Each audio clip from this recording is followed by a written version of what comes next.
ايوه زي ما انت شفت في الصورة المصغرة وكمان العنوان اللي انا جبت لكم طبعا الفصلين الجداد من حكاية فنرايد. وانا طبعا اسف على التقصير اللي كان حاصل اليومين اللي فاتوا. المهم عشان مش هطول عليكم في المقدمة، حط لايكك واشتراكك الجميل ويلا بينا نكمل باقي الحكاية.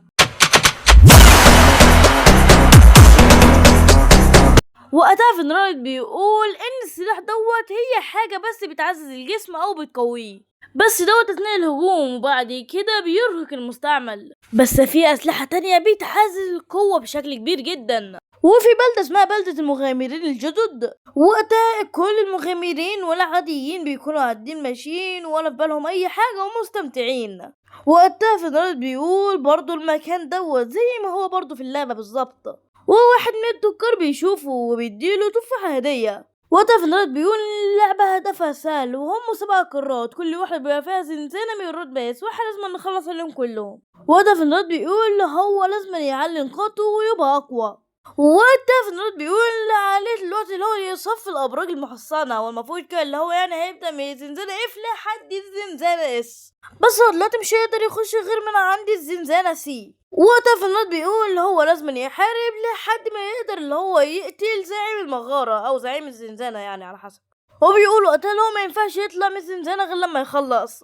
وبتظهر بعد كده احصائيات فنرايد وبتكون لسه ضعيفة وبيقول وقتها ان الوحوش ما بين مستوى 17 و 35، بس المشكلة اللي هو لسه في المستوى 1، بس ما بيلحقش يفكر وبيلاقي صوت من جنبه وبيطلع اللي هو وحش من المستوى 17. وقتها فنرايد بسرعة بيطلع السلاح بتاعه وبيقول لازم نخلي بالي عشان لو خدت ضربة واحدة فهكون في عداد الموتى. وقتها النبتة بتبدأ اللي هي تهجم عليه، وقتها فنرايد بيفديها بكل صعوبة، بيقول ضرباتها دي سريعة جدا. بس وقتها فنرايد بياخد باله من نقطة ضعفها وبيهجم عليها وبيقدر فعلا اللي هو يقتلها. وعد معايا كده يا صديقي عشان يبقى فيه وحوش كتير هتتقتل النهارده. وقتها فنرايد بيفرح باللي هو عمله ومستويات وبتبدأ اللي هي تزداد، وبسبب النبتة اللي هو لسه قاتلها فمستواه علا من 1 لحد 10، وبيلاقي كده نقاط عنده غير مستعملة، فبيجرب كده اللي هو يزودها على الدفاع وفعلا بيقدر. وبيقول وقتها ان دفاعي اهم حاجة عشان لو خدت ضربة واحدة من الوحوش دي هموت. وقتها فنرايد بيفرح قوي وبيقول كل حاجة بقت كويسة بسببك انت، وبدأ يحضن في السلاح بتاعه. وبنعرف بعد كده اسم السلاح اللي مع فنرايد هو الحريش.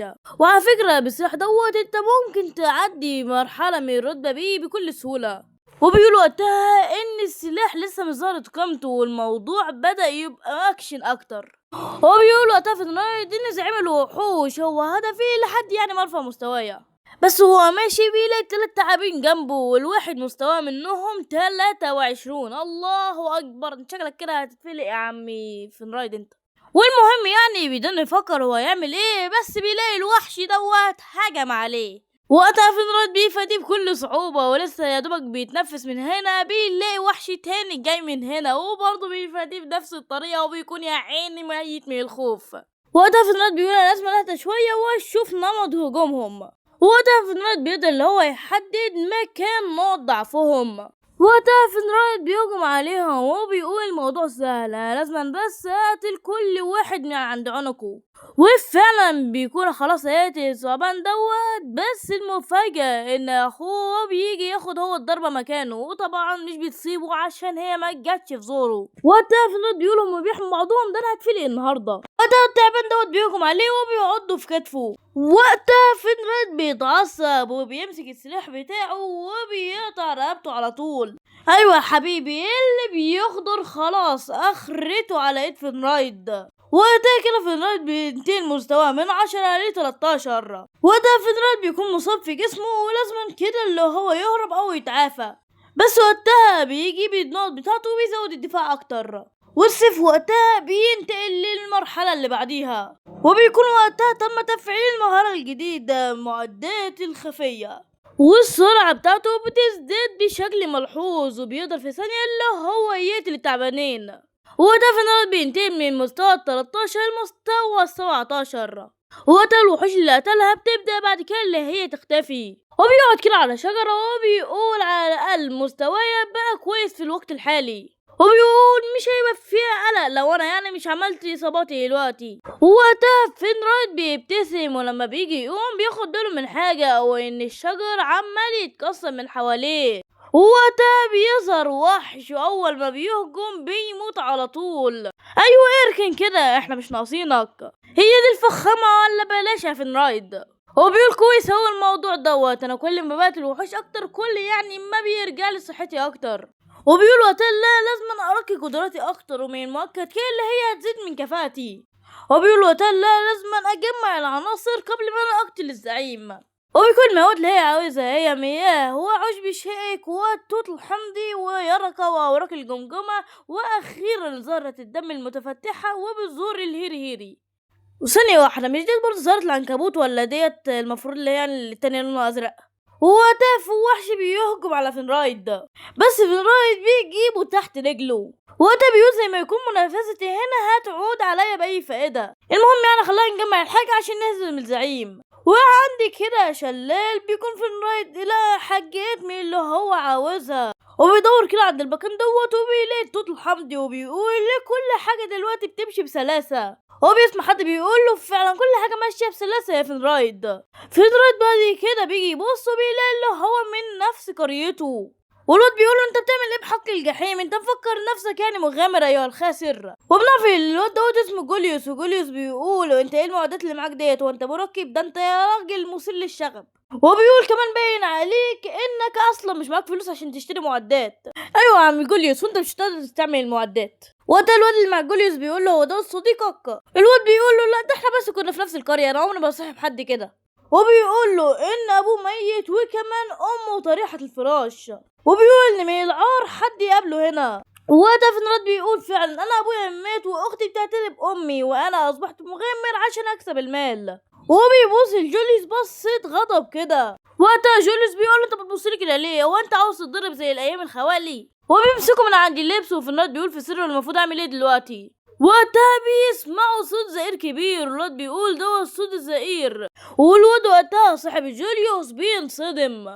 ايوه ده زعيم الوحوش يا حبيبي، هو بيكون مستواه 31. والعيال بتنصدم، وجوليوس بيقول لهم ولازم يهربوا دلوقتي. وده فينرايد بيقول تم تحديده خلاص كهدف. والواد صاحب جوليوس خلاص اخد ضربة من الوحش، سلم على الشهداء اللي معاه. جوليوس وقتها بينصدم وبيقول اللعنة، والوحش كمان بيبص له شكله مش ناوي على خير. وده فينرايد بيقول انه فرق المستويات خطير جدا وكمان عنده كتير من الدفاعات.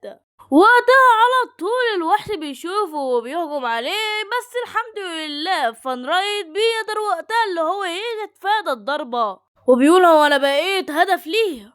وبيقول خلاص ما عادش فاضل حل تاني، وبيطلع وقتها السلاح بتاعه. وقتها طبعا الوحش مش بيسيبه وبيهجم عليه تاني، وللمرة التانية بيقدر فينرايد اللي هو يتفادى الضربة. وبيقول وقتها اللي هو عارف كل تحركاته.